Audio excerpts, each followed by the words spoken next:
It's time for another episode of the Artificially Authentic podcast with Nick Latour and Raul Rodriguez. And today we're answering the crazy question, WTF is an LLM? Raul, there are a lot of acronyms that are thrown out there in the world, in the promo space especially, but what is an LLM as it relates to AI? Yeah, so the literal definition of an LLM is a large language model. And each one of the companies that you've heard about is a family or a collection of LLMs. So ChatGPT is a collection of LLMs. So when you hear like 3.5, 4, 4.0, those are all different LLMs, right? Gemini is another family of LLMs. Claude or Anthropic, right? The main company with Claude, it's another collection. So all those are the tools that you're been using for AI.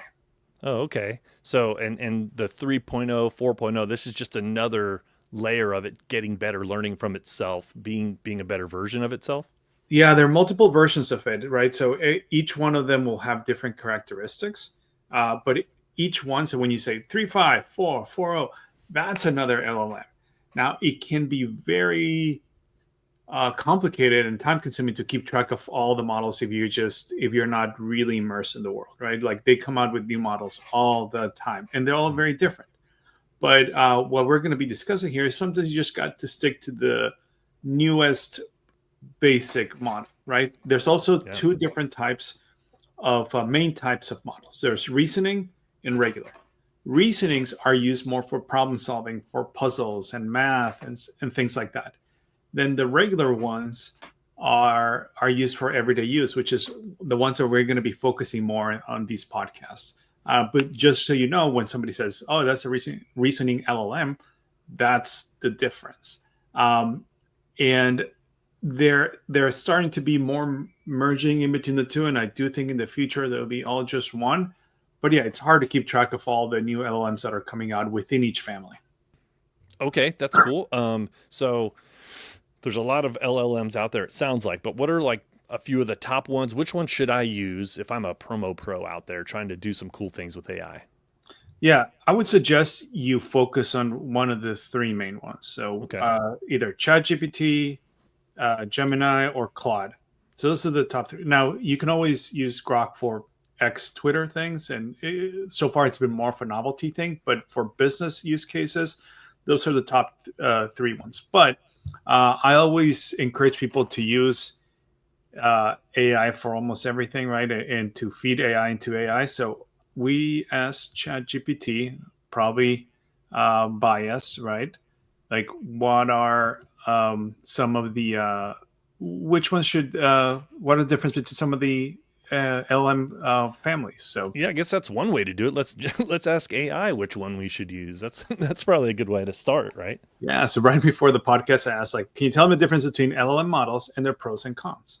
So obviously they put themselves first, OpenAI, Yeah.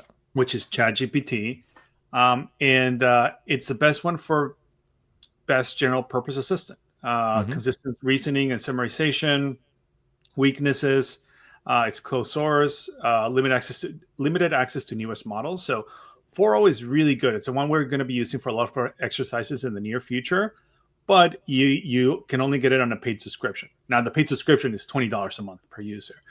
Completely worth it. I would 100% everybody who decides to use OpenAI to get this. The second most popular is Anthropic, so Claude. Excellent at summarizing large documents, so has a very large context window. What is a context window? Yeah. What's Context a window. context window? It's a great question, Nick. It's all the information that you pass to the LM. So a Hmm. lot of the times, and it's a very common term, right? But it is a limitation that you can have when doing very complex things. It's going to keep growing. It grows every other month, but eventually, right, like you're going to be able to pass in like, hey, here's all my engineering code. I want you to give me a new function, right? Like, but you need to pass in the whole context. Right now it's limited. Each one has its token size. We're not going to get into what the how to translate the token, but that is what context window is. So Anthropic is according to ChatGPT, right, it's known for having a larger context window. Doesn't really matter as much for regular business use case scenarios. We'll see. Maybe you pass in a really large Excel file, Mm. but you probably won't hit the limit anytime soon. Strong alignment, safe outputs. Claude 3 opus top tier in reasoning. Can be very cautious, refuses more in closed source. Mm. You see Google DeepMind, Gemini, really. And you actually see the Google one all the time when you ask questions to Google. You see now how at the top it gives you AI answers. It's pretty good. Yeah. I was I wondering, it gets the little sparkly stars and it has a little thing, and I thought, oh, Yeah, that's not a normal Google search anymore. exactly. And that's why AI is really taking over search a lot, because a lot of times I'm like, oh, I got the answers I need. Thank you. Yeah. Strength is multimodal tasks. Don't need to worry about that too much. Integrates well with the Google ecosystem. Good for reasoning, planning tasks. I've been using it for marketing a lot, and it works well. Inconsistent performance across version, and still catching up on consistency compared to GPT-4. Again, maybe ChatGPT is a little bit biased in saying that. There's a few others that we're not going to get into much right now. Meta, Mistral here. I'd say pick some of the top three. And I've been using more OpenAI. I think 4.0 was a game changer. But a lot of the times it could be worth having two or the top three and play around with them. You will get different responses. But if that's too much for you, just pick the one you're most comfortable with. If you're like, I don't even know where to start, just tell me which one. Do OpenAI, ChatGPT. Pay the $20 a month. Super worth it.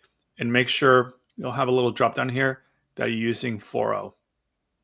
Yeah. That's the So one to use. I have a quick question about that. 4.0, I use it myself. What is the actual difference between that and the previous version? Like what? Like I mean, it seems obvious. Oh, it's just better, maybe more robust. But like technically speaking, why you're big on 4.0? Why? Yeah, it just, we can ask even ChatGPT right now to give us the updates on Hey, 4.0, which that's is a a great great thing. idea. Let's ask. Yeah. But you can see here, like it tells you a little bit, simplifies it and says 4.0, great for most questions. Mm-hmm. Again, for our needs, for this podcast and our listeners, that's the best one, right? But Yep. 4.5, it's in research still. Good for writing experiment ideas. 0.3, advanced reasoning, which is what we're talking about. Or 4 mini, fastest advanced reasoning, but there's also higher costs. Again, for our listeners, we don't care as much about that because we're not developing apps.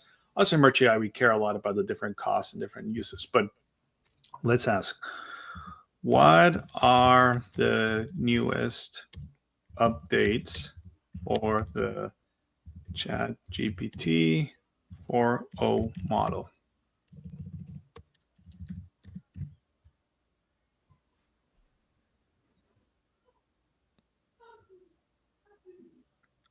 Oh, this is cool. So it's just laying out like Yeah, giving so you key you've seen, differences. Yeah. I mean, if you've looked at our LinkedIn, right, like we've been creating the Studio Ghibli images using Muppets and Simpsons styles, like Yeah. that's all new. I mean, that's been really fun. And there's been a lot of articles from people from ChatGPT, from OpenAI, saying like so much of their processing power is being spent on people playing around with these images. But it is really fun. That's what I did for a couple of days, only giggling the whole day. Voice-to-voice interaction, right? It can process speech, Yeah. performance enhancement, speed and cost. Everything's going to get faster, cheaper.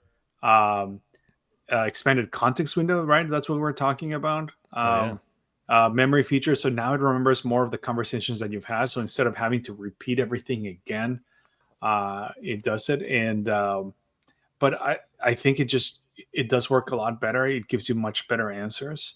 And I would always just stick to like their newest non-reasoning model for most of the things that we're going to use. But yeah, the answers I've been getting lately are just so much better.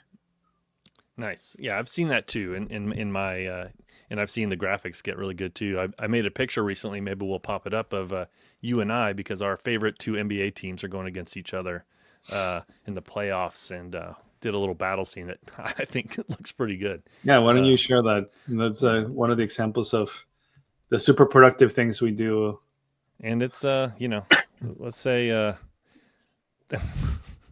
actual faces we've probably made at some point in our lives, I especially as it think relates to yours sport. looks more realistic than me. Why is that a doomsday on the background? Is that like post tariff Because world or? Raul, no matter who wins, somebody loses. It's doom. It's a post apocalyptic background because I feel like these two teams are going to tear each other apart.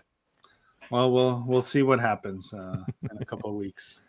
We will. All right. So in conclusion today, if I'm a promo pro looking to get started with 3 LLMs, and by the way, we defined the LLM: large learning model, large language model, language learning model. What is it again? Uh, Large language model. Large language model, LLM. Um, start with one of those 3 that he mentioned, right? Raul, what were we? We got ChatGPT, we've got Gemini. What was the third one? Claude by Anthropic. Claude by Anthropic. I think And if anybody you're like, listen, you know what, just give me one, just do ChatGPT. It's the most generic one, and their new model is pretty good. get on it today, promo pros. It's going to change your life. Pay the $20 a month. Don't be cheap. Don't be cheap. All right. Thanks, everybody. Thanks for listening today.